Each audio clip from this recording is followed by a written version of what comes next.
on Voice of Freedom, or VoF. And that means that Voice of Freedom, the channel, might be back up tomorrow or the day after. But at least Voice of Freedom is back up at the moment. I'll try not to mention the C word and get us kicked off for some bullshit reason that you two come up with. So the last couple of days have been pretty exciting. I think I told you last week that I was going to be on the road. I had to go down to Canberra and then drive back. And as you may be able to tell by my current attire, we are in the midst of preparing for the cyclone, and there is certainly a bit of water around. It hasn't really got serious for us yet with water or wind, for that matter, but we expect it to over the course of the next 36 hours. I would say, and I would caution you at this moment to not pay 100% heed to what you're being told in mainstream media.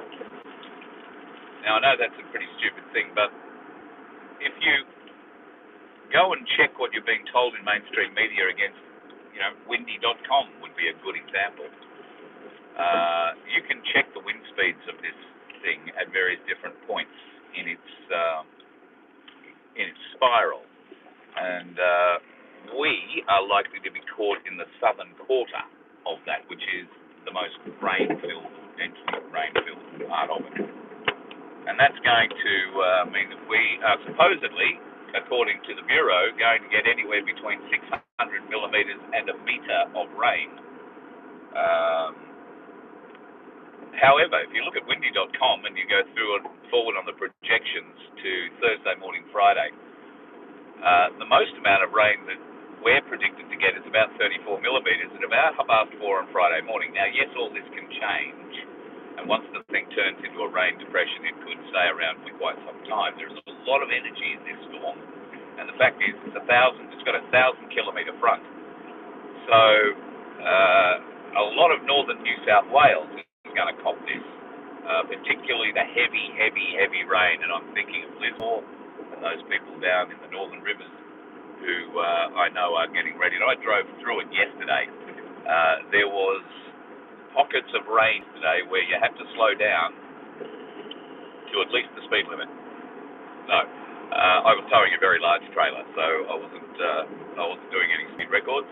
But there were pockets of rain where I had to slow down to 60 on a 110 freeway because you just simply couldn't see what was in front of you. It was so heavy. Now, there were pockets like that all the way up yesterday, where I left in the morning from the donkey sanctuary. Sandy and Baz looked after me that night, and I left the part of there yesterday morning.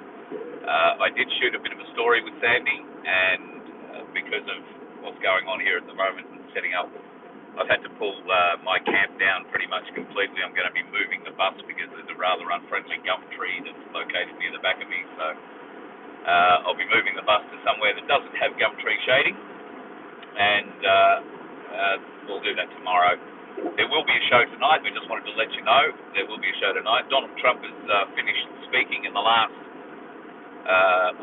hour or so to the U.S. Congress, the combined Senate and House of Representatives. The Democrats, of course, showed their true colours, one of them being thrown out in the first few minutes of the speech, and many others being thrown out during the speech or walking out themselves. Nancy Pelosi has come out with something that I'm a bit confused about after the speech. She said, now that Donald Trump's left the building, I can finally speak. Let's make his lies, let's turn his lies around. Well, if you turn somebody's lies around, don't you make their lies true? So I'm not exactly sure what dear old Nancy was trying to put out at that stage, but she's either supporting Trump in a weird kind of way, or is senile. Maybe I'm overspeaking.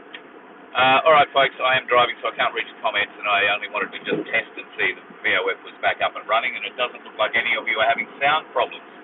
So it's interesting that on the other channel, the Voice of Freedom channel that I tried doing lives off the phone from, both times I tried that, the microphone wouldn't work. Extremely interested in finding out why that would be. We've analysed the noise that you were hearing, and it's actually an electronic white noise. I was using the same phone that had plenty of phone calls on. The microphone works fine, so there was something weird going on with that Voice of Freedom channel from live streaming. We haven't got to the bottom of it yet, but rest assured, we will be giving it a bloody good go at the appropriate time. Right now isn't the appropriate time. For the next couple of days, things here are going to be interesting. I was talking to Beck from Truth Seekers a little earlier this morning. We're going to try and catch up with 107 and potentially SG Anon in the next, let's call it 48 hours. We'll hope to get them to have a bit of a chat about Donald Trump's speech, which, if I'm honest, I haven't heard all of. I've been out trying to unplug a big drain, which is filled up with clay. How interesting. You've got to use 2,000 litres of water to try and avert a flood. But that's exactly what we've had to do, and we're still working on it. We'll probably need 4,000 litres to get rid of all the mud in that pipe. But it has to be done, otherwise we're going to be washing away roads when if this rain does get as bad as it is predicted by the Bureau. But I don't think we're going to get it that badly. The wind, maybe. Certainly big enough to rip your brand new awning off, so I've got my brand new awning wrapped up. But I don't know that it's going to get too terribly bad. I do think it will happen further south of us, and like I say, the northern rivers are likely to be in a bit of a predicament. Wonderful people, and I'll introduce you to a few very cute donkeys. So that'll come up tonight. Well, maybe I'll get a little bit of a cut today, we'll see. And if not, I will have that out over the weekend. I will endeavour to make up a couple of lost shows for you over the weekend as well. There is a bit going on, so that shouldn't be too difficult. And the fallout from the Trump speech today, which, if I'm honest, the bits that I did hear, I'm not surprised about. He's talking himself up.